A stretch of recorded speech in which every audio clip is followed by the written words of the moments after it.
Hello everyone, welcome back to Karuna's kitchen. ఈరోజు వీడియోలో దోసకాయ పచ్చడి ఎలా చేయాలో చూపిస్తున్నాను. ఈ పచ్చడి చేయడం చాలా ఈజీ, సింపుల్ ఇంగ్రీడియంట్స్తో ఈజీగా ప్రిపేర్ చేసుకోవచ్చు. ఒక్కసారి చూసారంటే ఎవరైనా ఈజీగా ప్రిపేర్ చేసుకోవచ్చు. వేడివేడి అన్నంలోకి ఈ దోసకాయ పచ్చడి ఇంకా నెయ్యి వేసుకొని తింటే చాలా టేస్టీగా ఉంటుంది. మనం రెస్టారెంట్స్కి వెళ్ళినప్పుడు డిఫరెంట్ కైండ్స్ ఆఫ్ పచ్చళ్ళు, మంచూరియా ఇంకా నగెట్స్ లాంటి స్టార్టర్స్ నంచుకొని తినడానికి ఇస్తుంటారు కదా, అందులో ఈ దోసకాయ పచ్చడి కూడా ఒకటన్నమాట. మరేమనుకున్నారు, అంత టేస్టీగా ఉంటుంది. ట్రస్ట్ మీ, మీరు ఒక్కసారి ఇలా ప్రిపేర్ చేసుకొని తిన్నారంటే మళ్ళీ ఇదే ప్రిపేర్ చేసుకోవాలనుకుంటారు, అంత బాగుంటుంది. బేసిక్గా నాకు చిన్నప్పటి నుండి పప్పులోకి దోసకాయలు వేస్తే అస్సలు నచ్చేది కాదు. దానివల్ల నాకు దోసకాయ మీద ఉన్న ఇంప్రెషనే పోయింది. ఆ తర్వాత అమ్మ దోసకాయతో ఏం చేసినా నేను తినేదాన్ని కాదు. కానీ రీసెంట్గా మా అమ్మ దోసకాయ ఇంకా టమాటో పచ్చడి చేసి నెయ్యి వేసి పెట్టింది. ఆ స్మెల్ చూసి ఒక్కసారి ట్రై చేద్దామని తిన్నాను. టేస్ట్ అయితే అదిరిపోయింది.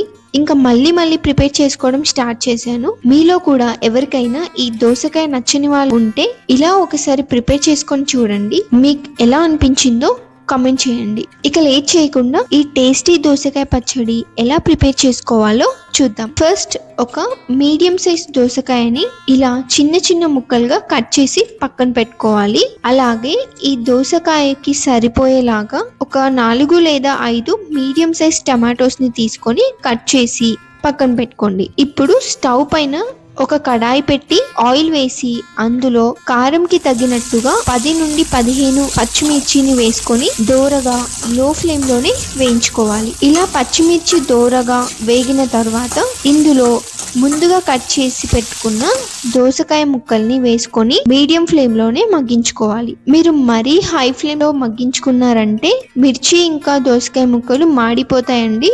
లోపటి వరకు సరిగ్గా మగ్గవు, ఓన్లీ పైన మాత్రమే వేగిపోయినట్టు ఉంటుంది, కానీ లోపల మాత్రం పచ్చిగా అలాగే ఉండిపోతుంది. కాబట్టి మీరు ఎప్పుడు వేయించుకున్నా ఇవి లో ఫ్లేమ్ లోనే మగ్గించుకోవాలి. దోసకాయ ముక్కలు దోరగా మగ్గడానికి కొద్దిగా రాళ్ళ ఉప్పు వేసి కలుపుకోండి. ఇలా చేయడం వల్ల ముక్క తొందరగా ఉడుకుతుంది. ఇలా ఒక 5 మినిట్స్ తర్వాత అందులోనే ముందుగా కట్ చేసి పెట్టుకున్న టమాటో ముక్కల్ని వేసి మూత పెట్టి లో ఫ్లేమ్ లోనే మగ్గించుకోవాలి. ఇలా మధ్యలో కలుపుతూ టమాటో ముక్కలు సాఫ్ట్ గా అయ్యే వరకు మగ్గించుకోవాలి. ఈ టమాటో ముక్కల్లో వాటర్ కన్సిస్టెన్సీ మొత్తం పోయే వరకు మగ్గించకూడదండి. వాటర్ కన్సిస్టెన్సీ ఉంటేనే టేస్ట్ బాగుంటుంది. సో ఇవి కొంచెం సాఫ్ట్ గా అయ్యేలా మగ్గించుకుంటే సరిపోతుంది. ఇప్పుడు ఇవన్నీ నీట్ గా మగ్గిపోయాక ఒకసారి నీట్ గా మిక్స్ చేసుకొని స్టవ్ ఆఫ్ చేసుకొని ఇప్పుడు ఈ ముక్కల్ని వేరే గిన్నెలోకి తీసుకొని చల్లారనివ్వాలి. ఒక 5 లేదా 10 నిమిషాల తర్వాత వేడి మొత్తం తగ్గిపోయాక ఈ ముక్కల్ని మిక్సీ జార్ లోకి షిఫ్ట్ చేసుకొని అందులో ఒక 2 టేబుల్ స్పూన్స్ జీలకర్ర, అలాగే ఒక 10 అల్లం వెల్లుల్లి పీసెస్, అలాగే ఒక 1 టేబుల్ స్పూన్ ఉప్పు యాడ్ చేసుకొని గ్రైండ్ చేసుకోవాలి. చూడండి, ముక్కలు వేడిగా ఉన్నప్పుడే మిక్సీలో వేసి గ్రైండ్ చేసుకుంటే మిక్సీ ఖరాబ్ అవుతుందండి. అందుకని కొంచెం చల్లారనివ్వాలి. కొంచెం వేడి తగ్గాక అప్పుడు మీరు మిక్సీలో వేసుకొని గ్రైండ్ చేసుకోండి. చూడండి, పచ్చడి రెడీ అయిపోయింది.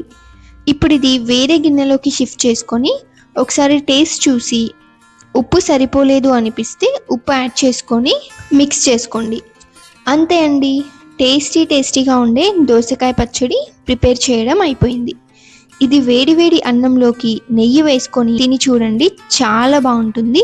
మీరు టేస్ట్ చేశాక మీ ఫీడ్బ్యాక్ని కామెంట్లో చెప్పండి. ట్రస్ట్ మీ, దోసకాయ అంటే అస్సలు నచ్చని వాళ్ళు కూడా మళ్ళీ తింటారు, అంత బాగుంటుంది.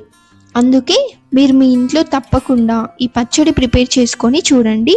అలాగే ఈ వీడియో నచ్చితే లైక్ చేయండి. ఇలాంటి టేస్టీ రెసిపీస్ కోసం కరుణస్ కిచెన్ని సబ్స్క్రైబ్ చేసుకోండి.